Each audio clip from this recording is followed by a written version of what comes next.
Hello friend, तो कैसे हैं आप सब। उम्मीद है कि आप सब बहुत ही अच्छे होंगे और अच्छे से अपना पढ़ाई लिखाई कर रहे होंगे। बहुत नज़दीक एग्ज़ाम भी आ चुका है, तो आप अपना तैयारी में अच्छे से लगे रहिए।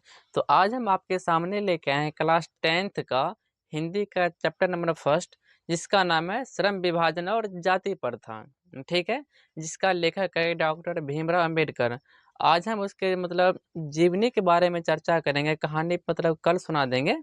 आज पहले उसका जो भी चैप्टर का इंट्रोडक्शन है लेखक का, उसके बारे में हम चर्चा करेंगे। ठीक है, तो चलते हैं अपने वीडियो की तरफ और समझते हैं सब कुछ जो हम बोर्ड पे लिख रखे हैं। तो सबसे पहले इस कहानी, इसका नाम क्या है, निबंध है।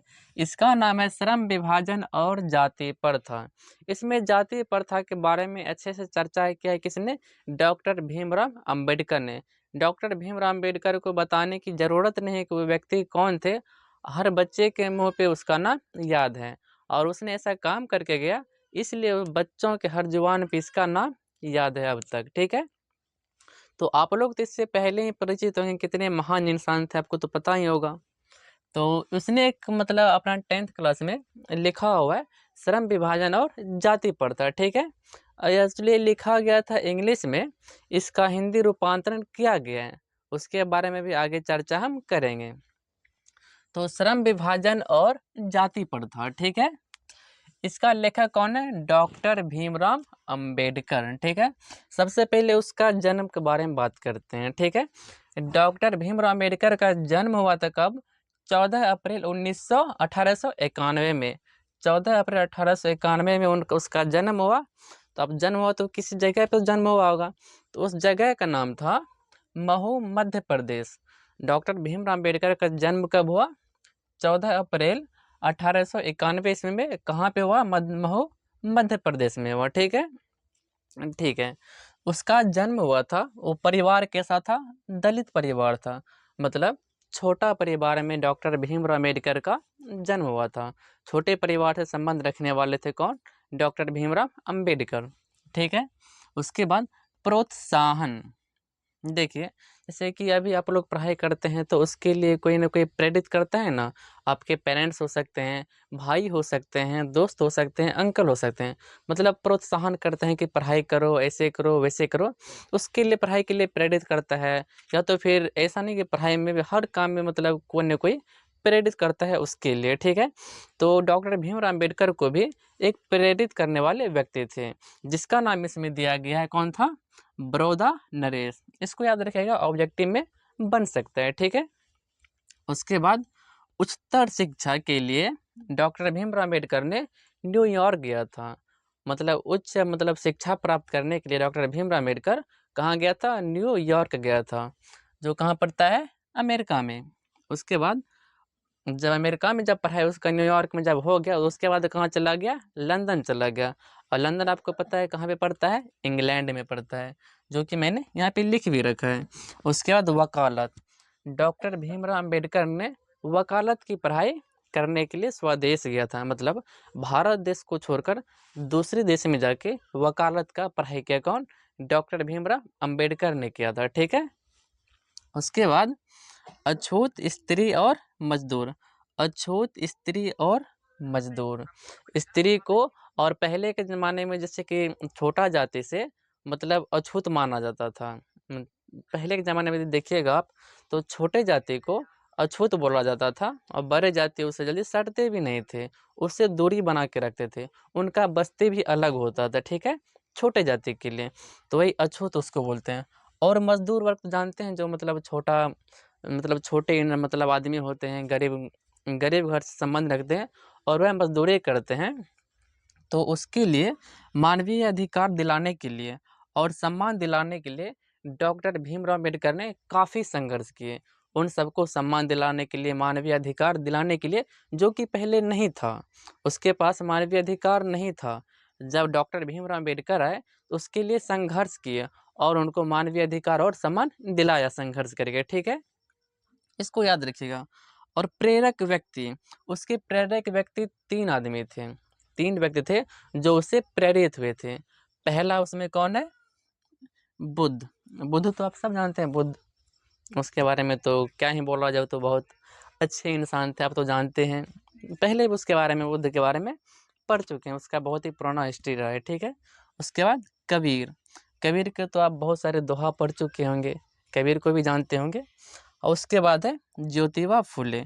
उसके प्रेरक व्यक्ति कितने थे? 3 ऑब्जेक्टिव में बन सकता है। कौन कौन था? बुद्ध था, उसके बाद कबीर था और ज्योतिबा फुले था, ठीक है। उसके बाद संविधान निर्माता, इसको याद रखिएगा। संविधान निर्माता इसमें कौन है? डॉक्टर भीमराव अम्बेडकर, जिसमें कि पूरा देश चलता है कानून के जरिए से जैसे चलता है। उसको लिखने वाले कौन थे? डॉक्टर भीमराव अम्बेडकर। मेन आदमी वही थे, बाकी उस ग्रुप में बहुत सारे आदमी थे। इसको लिखने में 2 वर्ष 11 महीने 18 दिन लग गया था, मतलब कि 3 साल के आसपास लग गया था इसको लिखने में, संविधान को, ठीक है। उसके बाद इनके कुछ रचना और भाषण है जो कि इस प्रकार हम लिख रखें, तो इसको याद रखिए। कभी कभी एग्जाम में क्या होता है, तो ऐसे बोलेगा निम्न, जैसे कि इसमें कोई मतलब दे देगा नाम और बोलेगा इसका लेखक कौन है, तो यहाँ से ऑब्जेक्टिव बनता है, यहाँ से ध्यान में रखिएगा। सबसे पहले क्या है? द कास्ट्स इन इंडिया, ठीक है, देयर मैकेनिज्म, ठीक है। उसके बाद क्या है? Genesis and development. इस तरह इसको आप याद रखिएगा कि यहाँ से ऑब्जेक्टिव बनता है। मतलब डॉक्टर भीमराव अम्बेडकर का जितना भी बुक है, हर एक बुक उसका इंग्लिश मीडियम में ही मिलेगा, ठीक है। सब जैसे कि the untouchable, who are Shudras, Buddhism and communism, Buddha and his Dhamma, ऐसे करके उसका सब इंग्लिश में ही बुक है। तो इसको आप याद रखिएगा ध्यान में, ठीक है, याद रखिएगा। इसमें एक मेन चीज़ है, यहाँ पे देखिए, एनिहिलेशन ऑफ, नहीं सॉरी ये बोला नहीं, कहाँ गया, हाँ यही है, annihilation of caste, annihilation of caste, ऐसा ही शायद, हाँ यही है। मतलब एक कहानी जो लिया गया श्रम विभाजन और जाति पर था, इसी का अंश है। किसका अंश है? एनिहिलेशन ऑफ कास्ट का, ठीक है, एनिहिलेशन ऑफ कास्ट का उसी का एक अंश है, जिसको हिंदी में रूपांतरण करके इसके नाम पे रखा गया, श्रम विभाजन और जाति प्रथा। उसी का क्या है? खंड, याद रखिएगा। श्रम विभाजन जो है कहाँ से उठा के लिया गया? एनिहिलेशन ऑफ कास्ट से। इसको ध्यान में रखिएगा, इससे ऑब्जेक्टिव बना है और बनने की संभावनाएं भी हैं, ठीक है। उसके बाद संपूर्ण वाङ्मय, डॉक्टर भीमराव अम्बेडकर का संपूर्ण वाङ्मय जो था भारत में 21 खंड में प्रकाशित हुआ। कितने खंड में? 21 खंड में। इसको याद रखिएगा, यहाँ से भी ऑब्जेक्टिव बना है पहले, ठीक है। संपूर्ण वाङ्मय कितने खंड में था? 21 खंड में उसका प्रकाशित हुआ था संपूर्ण वाङ्मय, ठीक है, उसको ध्यान में रखिएगा। प्रस्तुत पाठ क्या है? ये जो अभी पढ़ रहे हैं क्या, श्रम विभाजन और जाति प्रथा, कहाँ से लिया गया? एनिहिलेशन ऑफ कास्ट से। कहाँ से लिया गया? एनिहिलेशन ऑफ कास्ट से। इम्पॉर्टेंट है, आया है, ठीक है। उसके बाद देखिए, इसका नाम देखिए क्या है, एनिहिलेशन ऑफ कास्ट। लग रहा है कि हिंदी शब्द है, हिंदी शब्द नहीं है, अंग्रेजी में इसको लिखा गया, लेकिन यहाँ हिंदी में अंग्रेजी की तरह ही लिख दिया गया, तो अंग्रेजी में था। आप बोल लेंगे कि हम तो इससे पढ़ रहे हैं हिंदी में, श्रम विभाजन और जाति प्रथा पूरा हिंदी में लिखा हुआ है। इसको हिंदी में रूपांतरित किया गया, उसके बाद इसमें छाप दिया गया। इसको हिंदी में रूपांतरित कौन किया? ललाई सिंह यादव। ये भी इम्पोर्टेंट क्वेश्चन है चैप्टर से, ठीक है। बोलेगा एनिहिलेशन ऑफ कास्ट का हिंदी रूपांतरण किसने किया था? किसने किया था? ललाई सिंह यादव ने। इसको याद रखिएगा, ठीक है। उसके बाद बाबा साहब का मृत्यु हो गया कब? दिसंबर 1956 में। कब? दिसंबर 1956 में उसका देहांत हो गया, ठीक है। अब मृत्यु स्थान, उसका जो देहांत हुआ था, कहाँ पे हुआ था उसका देहांत? डॉक्टर भीमराव अम्बेडकर का देहांत दिल्ली में हुआ था। और जन्म कहाँ पे हुआ था? मध्य प्रदेश में जन्म हुआ और दिल्ली में जाके देहांत हो गया। बाबा साहब अम्बेडकर के पिता और माता का इसमें चर्चा नहीं किया गया, हम एक्स्ट्रा में बताते, पूछा भी नहीं गया, पर ध्यान में रखिएगा।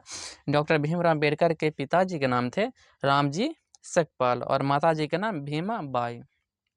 तो उम्मीद है कि आपको ये वीडियो अच्छा लगा होगा। यदि वीडियो आपको अच्छा लगा और समझ में आया तो दोस्तों में शेयर कीजिएगा और चैनल को सब्सक्राइब कीजिएगा। ऐसा ही अच्छे वीडियो मेरे चैनल पे अपलोड होते रहते हैं, जो कि आपके लिए काफ़ी महत्वपूर्ण साबित होंगे। तो वीडियो को लाइक कीजिएगा और चैनल को सब्सक्राइब कर लीजिएगा। अब बाकी इसका जो कहानी का मतलब अलग से वीडियो बनाएंगे, तो आगे हम आपको प्रोवाइड कर देंगे, ठीक है। तो इसमें जितना हो गया, यदि इतना आप याद रखते हैं, तो इससे एक चैप्टर से एक मतलब 2 या 3 ऑब्जेक्टिव बनता है। तो इससे ऑब्जेक्टिव आपका बाहर नहीं जाएगा, इसको आप ध्यान में रखिएगा। देखिए यहाँ से भी बन सकता है और कुछ यहाँ से।